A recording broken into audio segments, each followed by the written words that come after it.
आपल्या वक्तव्यांनी आणि कृतीने वारंवार गोत्यात येणारे पण दरवेळी संकट टोलवून लावणारे राज्याचे क्रीडा मंत्री आणि माणिकराव कोकाटे यावेळी चांगलेच गोत्यात आले आहेत। नाशिकमधल्या सदनिका प्रकरणात माणिकराव कोकाटेंची 2 वर्ष कारावासाची शिक्षा जिल्हा सत्र न्यायालयाने कायम ठेवली आणि त्यांच्या अटकेचं वॉरंट काढलंय। इकडे माणिकराव कोकाटे रुग्णालयात जाऊन बसले, त्यामुळे त्यांच्यावर कारवाई कधी होतीये, कशी होते हे बघावं लागणार आहे। लवकरच ती होईल अशी शक्यता वर्तवली जाते। 1995 सालचं हे संपूर्ण प्रकरण तेव्हापासून सुरू झालं, त्याचा निकाल यायला 30 वर्ष लागली। पण माणिकराव कोकाटे अडचणीत आले असं हे प्रकरण जरी जुनं असलं तरी हे काही पहिलं प्रकरण नाहीये। प्रत्येक वेळी कोकाटे आपल्या कारनाम्यानं पक्षाला, सरकारला अडचणीत आणतात। त्यांचं शेतकऱ्यांबद्दलचं वक्तव्य, रमीचं प्रकरण ही अगदी ताजी घडामोडी आपण सांगतोय। ह्या सगळ्या प्रकरणात त्यांना वाचवलं गेलं, पण हे प्रकरण जे सध्या समोर आलंय, सदनिका प्रकरण, ते चांगलंच त्यांच्या गळ्याशी आलेलं आहे। आणि त्यामुळे प्रश्न असा आहे की माणिकराव कोकाटेंना कोण वाचवायचा प्रयत्न करत होतं, त्यांच्यावर कारवाईला एवढा विलंब का लागला, कुणाचा वरद असतं त्यांच्यावर आहे, अशी काय अडचण आहे की माणिकराव कोकाटेंना वाचवावं लागतंय, या सगळ्याविषयी आज आपण चर्चा करणार आहोत।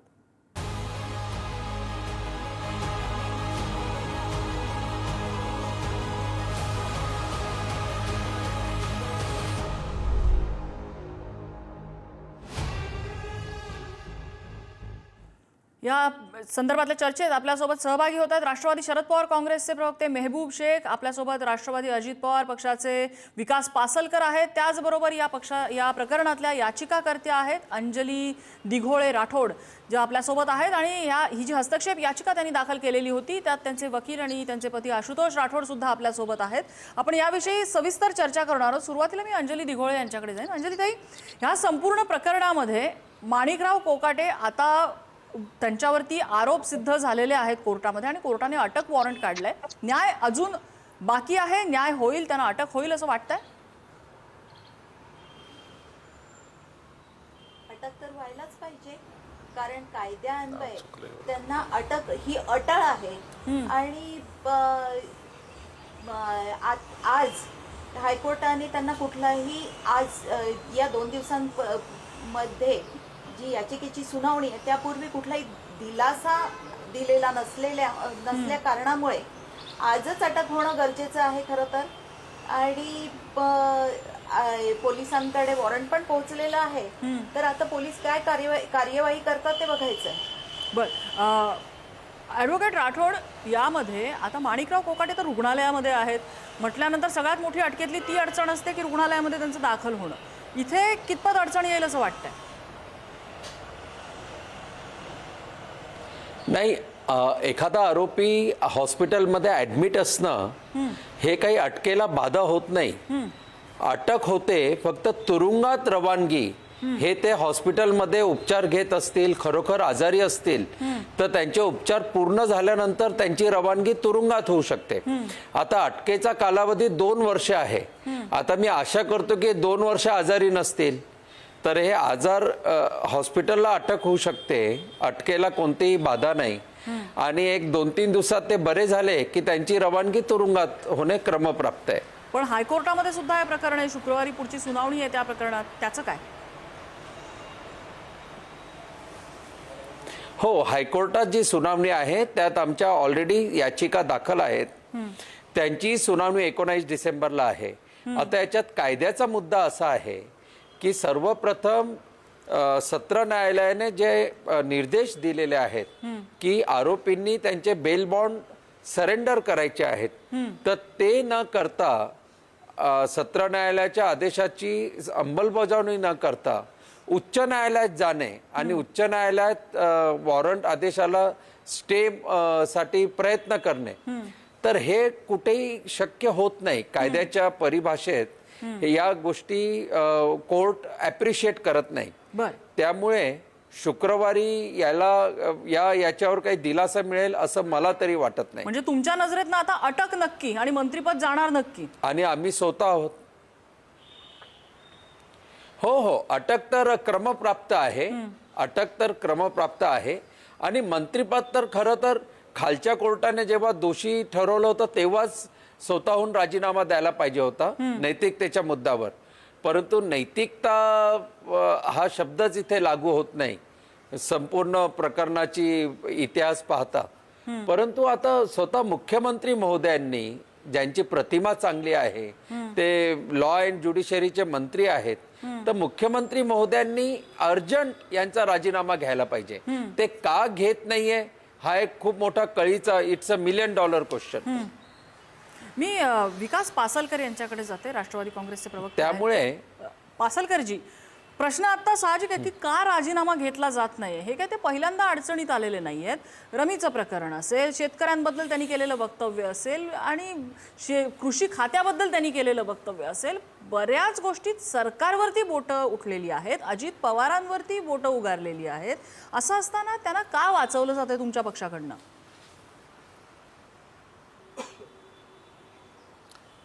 नाही, कसं असतं, आपण हे पाहतो की राज्याच्या मंत्रिमंडळामध्ये काम करत असताना अनेक मंत्र्यांकडनं छोट्या छोट्या गोष्टी वक्तव्यामधून चुका होत असतात. परंतु शेतकऱ्याचा विषय असेल किंवा त्या विषयामध्ये त्यांनी आपली भूमिका लगेच जाहीररित्या माफी मागितली, दिलगिरी व्यक्त केली. एक शेतकऱ्याचा पुत्र, शेतकऱ्याविषयी काही मनामध्ये कुठेही कटुता नसते, कुठेही तशी भावना नसते. आज ज्या विषयामध्ये आपण न्यायालयाच्या जे प्रक्रियेमध्ये त्यांना खालच्या कोर्टामधून त्या ठिकाणी आज अटक वॉरंट आणि हे इश्यू केलेलं आहे. आता त्यावरती उच्च न्यायालय आहे, सर्वोच्च न्यायालय आहे.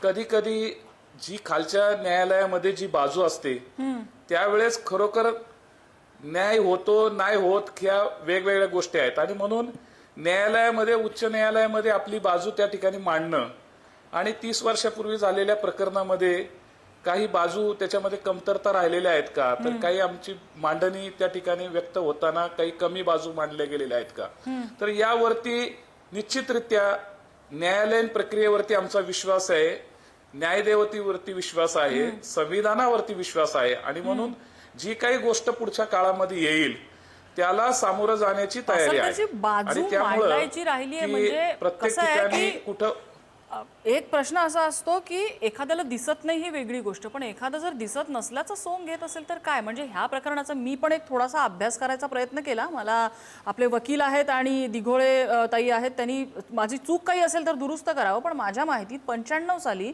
ज्या वेळेला युवक काँग्रेसमध्ये मला वाटतं माणिकराव होते, त्यावेळेला त्यांनी EWS मध्ये अत्यल्प उत्पन्न गटात असल्याचं दाखवत स्वतःच्या आणि भावाच्या नावे ही सदनिका घेतली होती. आणखीन 2 नावं ह्याच्यामध्ये, मला तर ती नावं क्लिक नाही होत आहेत, जी दोघं जण खरंच EWSची होती पण त्यांच्या सदनिका सुद्धा यांच्याच ताब्यात असल्याचा आरोप होतोय.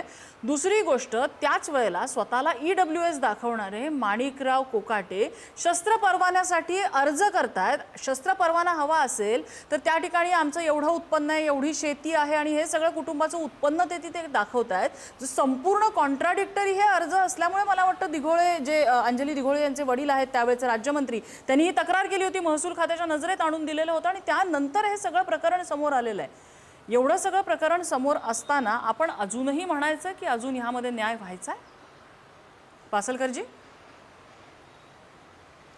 नाही, काय नम्रताजी, आपण हे लक्षात घेतलं पाहिजे की 30 वर्षापूर्वीचा हा प्रलंबित चाललेला विषय आहे आणि त्याच्यामुळं एक बाजू याचिकाकर्त्यांनी मांडलेली बाजू आहे, त्याच्यामध्ये अनेक विषय आहेत, महसूल विभाग आहे किंवा त्यावेळेच्या काही गोष्टी घडलेल्या आहेत, अनियमितता आहे किंवा कुठल्या आधारावरती दिलेले, ह्या सगळ्या बाजूंचा उहापोह होऊन शेवटी असं होतं की प्रत्येक न्यायालयामध्ये आपल्याला एक शिकवणूक आहे की न्यायदेवतेमध्ये एखाद्यावरती अन्याय होऊ नये म्हणून न्यायदेवतेवरती डोळ्यावरती पट्टी चढवलेली असते. आणि म्हणून कदाचित असं असतं की खालच्या न्यायालयामध्ये आमची बाजू जी मांडण्याची आहे ती बाजू मांडताना कुठंतरी कमी अधिक प्रमाणामध्ये आपली बाजू प्रभावीपणे मांडताना कमी पडलेलं असेल तर आम्हाला उच्च न्यायालयामध्ये आमची बाजू मांडून त्या ठिकाणी आम्हाला न्याय मिळेल अशी अपेक्षा आहे. आणि त्यामुळे जर त्या पलीकडे जाऊन जे काही पुढे येतील ते तुम्हाला मगाशी सुद्धा मी तेच सांगितलं की न्याय संस्थेवरती आमचा विश्वास आहे आणि संविधानाला मानणारे आहोत. जर त्या ठिकाणी सगळं चित्र स्पष्ट झाल्यानंतर जे काही वरिष्ठ असतील त्या ठिकाणी योग्य तो निर्णय घेतील आणि त्या निर्णयाला सामोरं जाण्याची तयारी आहे. मेहबूब शेख यांना तुमचे काही मुद्दे पटत नाहीत. मेहबूब शेख, बोला.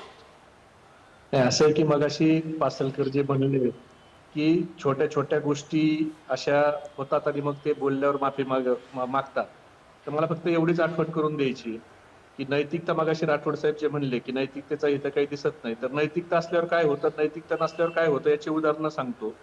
26/11 स्वर्गीय R.R. आबा हे गृहमंत्री असताना छोटी छोटी देशों में, बड़े बड़े देशों में अशी छोटी छोटी घटनाएं होती है, हे एक वाक्य गेलं आणि आदरणीय पवार साहेबांनी त्यांचा राजीनामा घेतला.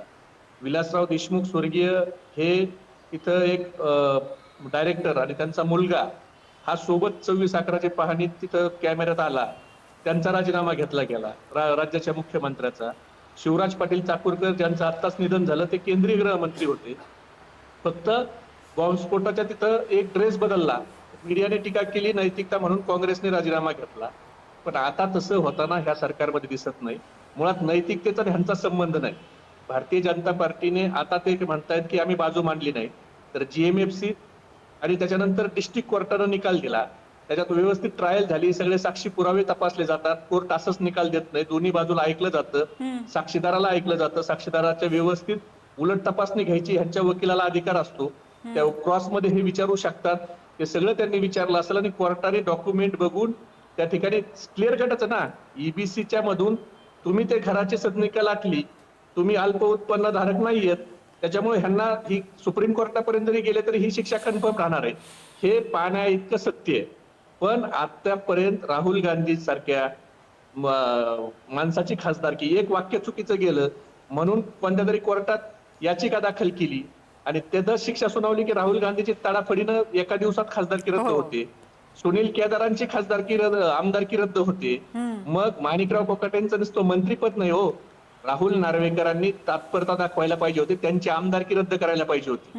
आता ते हायकोर्टात गेले, हायकोर्ट फार फार तर त्यांना अटकेला स्थगिती देऊ शकेल, फार फार तर ते पण 19 तारखेवर गेला. आता ते तोपर्यंत दवाखान्यात राहतील, तो त्यांना मार्ग आहे मेडिकल ग्राउंडचा. पण मुळात त्यांचा राजीनामा हा GMFCचा ज्यावेळेला निकाल लागला त्यावेळेलाच हा राजीनामा होणं अपेक्षित होतं. पण नैतिकतेचा ह्यांचा संबंध नाही. आणि राज्याचे मुख्यमंत्री पद्धतशीरपणे काय करतात की टांगती तलवार मानेवर ठेवायची. म्हणजे काल परवाचं तुम्ही महारवतनाचं प्रकरण पाहिलं तर ती तेजवानी बाई अटक होती, पण दिग्विजय पाटीलला अटक होत नाही. 99% भागीदार पार्थ पवार ह्यांच्यावर तर गुन्हा दाखल होत नाही. त्याच्यानंतर आम्ही संपदा मुंडेचं प्रकरण काढलं, त्याच्यात आपला खासदार, माझे खासदार अडचणीत येतो, तिथं ते गप्प बसतात. राम खाडेवर हल्ला झाला, त्याचे आरोपी अजून शोधले नाही. म्हणजे जे प्रकरण आपल्या लोकांच्या पर्यंत येणार आहे ते थांबवायचं कसं आणि टांगती तलवार त्यांच्यावर कशी ठेवायची. अजित पवारांकडे बोट दाखवताय की मुख्यमंत्र्यांकडे बोट दाखवताय? बोट कुणाकडे दाखवताय, अजित पवार की मुख्यमंत्री? दोघांच्याकडेही बोट दाखवतोय. अजित पवार हे तर त्यांच्या पक्षाचे राष्ट्रीय अध्यक्ष आहेत, पण त्या मुख्यमंत्री हे राज्याचे प्रमुख आहेत. आपल्या मंत्रिमंडळात कोण माणूस पाहिजे, कोण माणूस नको. खरं तर शेतकऱ्याच्या बद्दल ज्या वेळेला आपण संवेदना शून्य वक्तव्य करतो, ज्यावेळेला आपला व्हिडिओ विधान भवनात रम्मी खाताना येतो, खरं तर राजीनामा त्याच वेळेला व्हायला पाहिजे होता. पण तुम्ही काय करता, खाते बदलता आणि टांगती तलवार ठेवता. आजही तसंच आहे की तुम्हाला अटक करू, तुमच्यावर प्रेशर क्रिएट करायचा हा सर्रास धंदा चाललेला आहे. याला दोषी दोघं पण आहेत, कारण मंत्रिमंडळाचे प्रमुख म्हणून मुख्यमंत्री आणि त्या पक्षाचे अध्यक्ष म्हणून त्या ठिकाणी अजितदादा हे दोषी आहेत ना. आणि हे तुम्ही बघा सगळ्या प्रकरणात कशी पार्सलिटी चाललेली आहे, याच्यावरून दिसतंय की ह्यांचं काय प्रकरण चाललंय सगळं. ठीक आहे, मी कुठली बाजू मांडायची नाही. मला प्रतिक्रिया घ्यायची, मात्र तत्पूर्वी दिघोळताई येत नम्रताजी अंजलीताई पासलकरांना मी येते आपल्याकडे.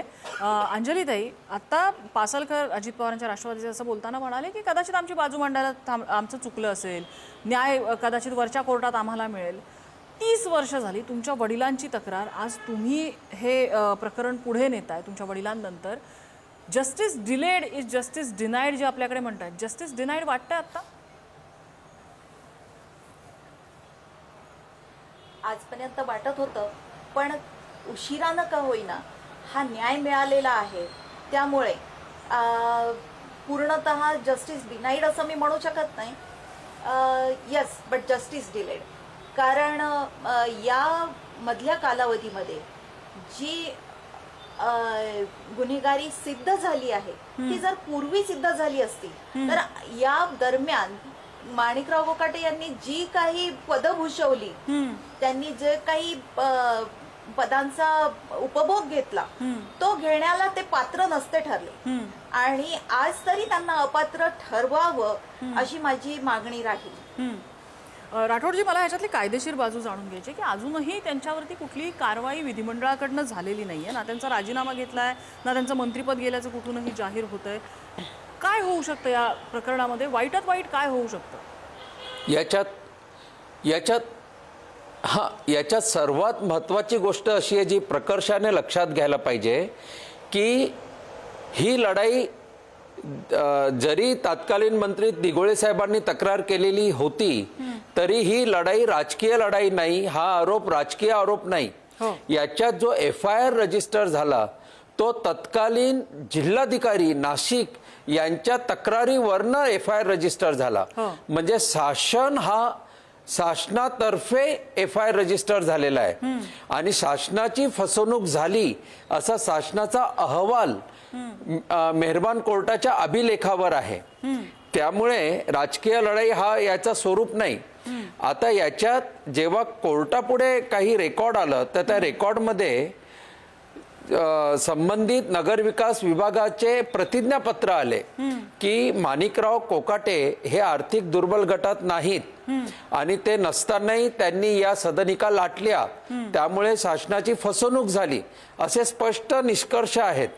आता काय होईल आपला जो प्रश्न आहे तर अटकेचा वॉरंट इश्यू झालेला आहे. आता अटकेचा वॉरंट इश्यू होऊन तब्बल 4 तास होत आले तरी त्यांना अटक झालेली नाही. ही खरोखर खूप निंदनीय बाब आहे. गृहमंत्री आणि मुख्यमंत्री देवेंद्र फडणवीस साहेब यांच्या कार्यक्षमतेवर प्रश्नचिन्ह उभं ठेवणारी ही विलंब आहे की 4 तास झाले यांना अटक का होत नाही.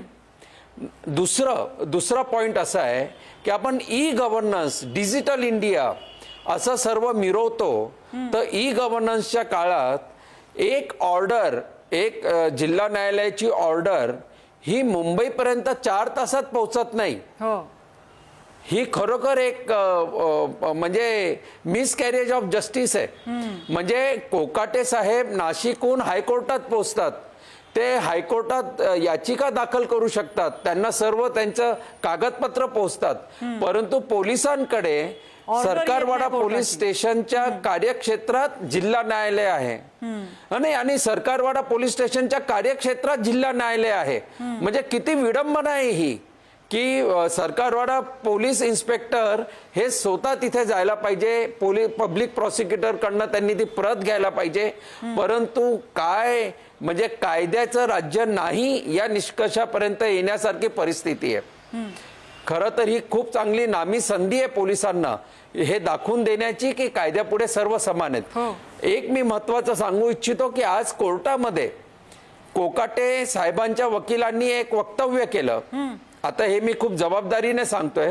त्यांनी वक्तव्य केलं की कोकाटे साहेब कॅबिनेट मिनिस्टर आहेत, त्यामुळे याचा विचार व्हावा. कोर्टाने अतिशय कठोर शब्दात निरीक्षण दिलंय की कायद्यापुढे सर्व समान आहेत. इथे कॅबिनेट मिनिस्टर असो किंवा अजून कोणी असो हा प्रश्न कोर्टापुढे नाही. कोर्टापुढे फक्त आणि फक्त पुरावे आणि संबंधित कायदे एवढाच प्रश्न आहे. असं असतानाही आता पोलीस आयुक्त नाशिक यांना खरं तर विचारायला पाहिजे की ते वॉरंट त्यांनी अजून का घेतलेलं नाही, त्यांनी ते अजून का तिथे पोहोचवलेलं नाही. खरोखर हे अतिशय निंदनीय आहे. म्हणजे पासलकरजी आणि तुमच्या मीडियाद्वारे मी आवाहन करू इच्छितो. बोला मुद्दा पूर्ण करा राठोडजी.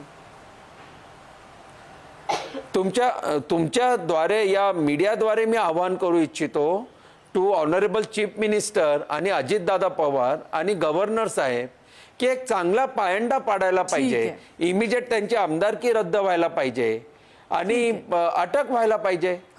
It is crime against society. समाजाला एक चांगला संदेश दिला गेला पाहिजे. चुकीचे पायंडे आपल्याकडे पडतात पण चांगला पायंडा पाडायला हिंमत लागते, ती हिंमत दाखवली जाणार का? पासलकरजी, आता आपल्याला राठोडजींनी ही संपूर्ण केसच एक्सप्लेन करून सांगितली की ही काही कुठली राजकीय हेव्या दाव्यांची प्रकरण नाही आहे. हे प्रशासनाने एका व्यक्तीच्या विरोधात जे आत्ता राजकीय पदावर आहेत, कॅबिनेट मंत्री पदावर आहेत, त्यांच्या विरोधात केलेली तक्रार जी कोर्टात सिद्ध झालेली आहे. जे प्रशासन तुमचं सरकार चालवतंय म्हणजे असं दिसतंय याच्यामध्ये की तुम्ही याच्यामध्ये जे प्रशासन आहे, पोलीस प्रशासन असेल किंवा अजून इतर हे आपलं संपूर्ण राज्य चालवणारं जे प्रशासन आहे, हे सगळं प्रशासन तुम्ही इन्फ्लुअन्स करताय, त्याच्यामुळे ही अटक होत नाहीये. तुम्ही इन्फ्लुअन्स करताय त्याच्यामुळे ही आमदारकी जात नाहीये. तुम्ही इन्फ्लुअन्स करताय म्हणून मंत्रीपद जात नाहीये. असं सरळ सरळ हे बोट दाखवलं जाते तुमच्याकडे.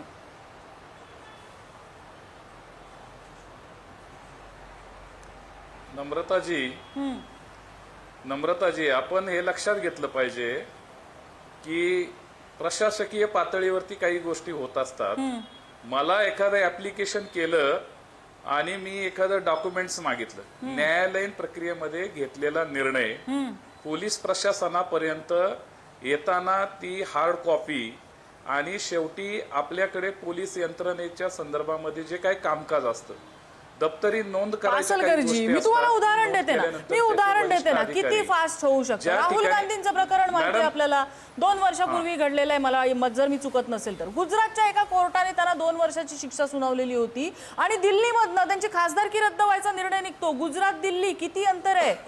सरकारवाडा पोलीस स्टेशन तर आता कोर्टाच्या जवळ आहे सांगितलं. नाशिकवरनं मुंबई 4 तासाचं अंतर आहे फक्त. अगदी गाडीने आले तरी होत नाही. दिल्लीवरनं आदेश लवकर निघतो आणि आपल्या राज्यामध्ये एक लक्षात घ्या नम्रताजी,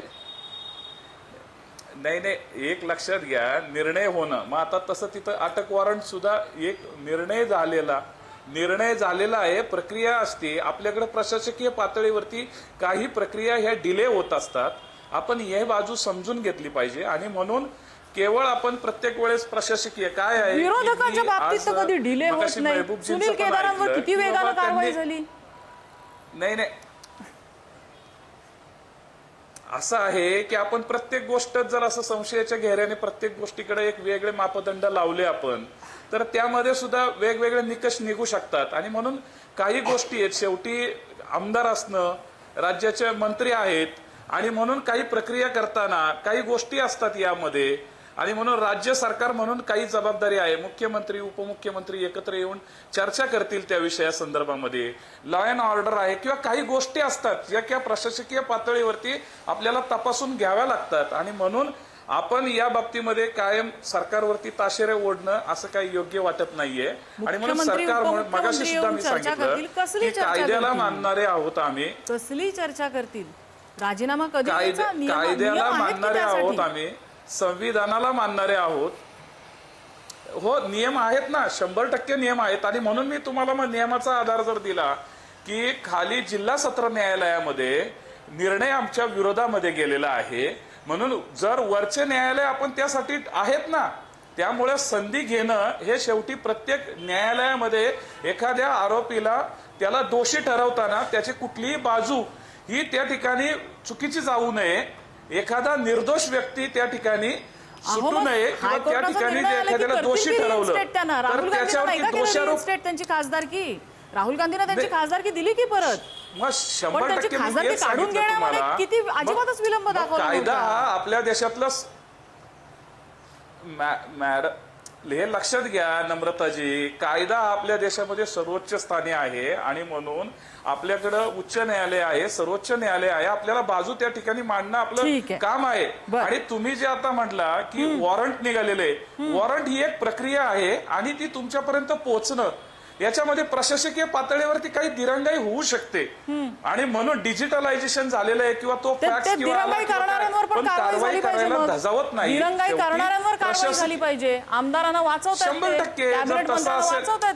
100% हिंमत दाखवणार का त्या एरियातल्या पोलीस स्टेशनचं जे इन्चार्ज आहे इन्स्पेक्टर, त्यांना बडतर्फ करण्याची किंवा त्यांना निलंबित करण्याची हिंमत दाखवणार का दिरंगाईचं कारण दाखवत?